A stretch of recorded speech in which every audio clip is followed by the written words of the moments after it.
Ladies and gentlemen, welcome back to the program here on main stage at the Hannover Trade Fair 2022. And the title of the following up impulse fits perfect in these times. A new way of thinking about strategy and confronting uncertainty. Maybe we will hear solutions now, I'm pretty sure we will, and it's a pleasure for me to welcome now from Lisbon, Mr. Ali Rebaie from Keynote AI. Hello and welcome. Stage is all yours, Ali, please. What are the tools, what are the techniques that you can run in terms of decision intelligence and planning in these times of uncertainty, and also the biases that we are facing with AI in these days? We have learned by copying each other, by using social learning. And when it comes to how the technology evolved, it didn't evolve in a linear way. It evolved through mountaineering.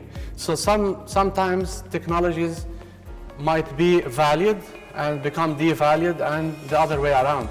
So if your company DNA and if your company culture does not understand that mountaineering evolution of technology, your innovation might become devalued. Uncertainties that are faced during the mountaineering evolution of technology, there are different types of uncertainties. As I said, it's not linear. So you might face a lot of uncertainties like cultural uncertainties. For example, when electricity was introduced, there was these billboards that said, do not attempt to light with match, simply turn key on wall by the door. The use of electricity for lighting is in no way harmful to health, because at that time people thought that electricity might harm their health. These protests that are against 5G, and they would say that 5G would cause us cancer. If we want to plan under uncertainty, under all these factors that might affect us while having a mountaineering evolution of technology, planning under uncertainty, we really need a new approach.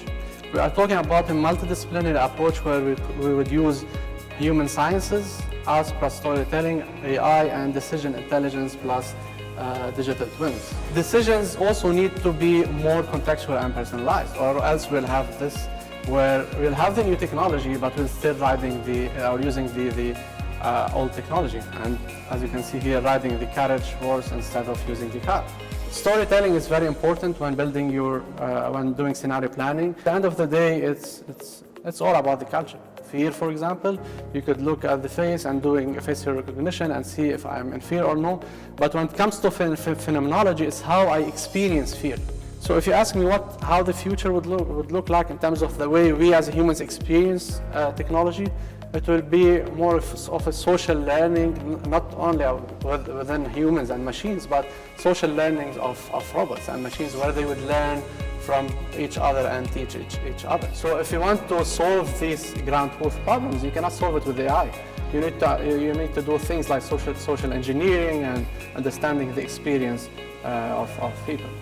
And the thing is that we are facing a cognitive gap in effective computing system. So how the person looks from outside versus how customers act non-verbally versus what customers say, there is a cognitive gap that is being faced there.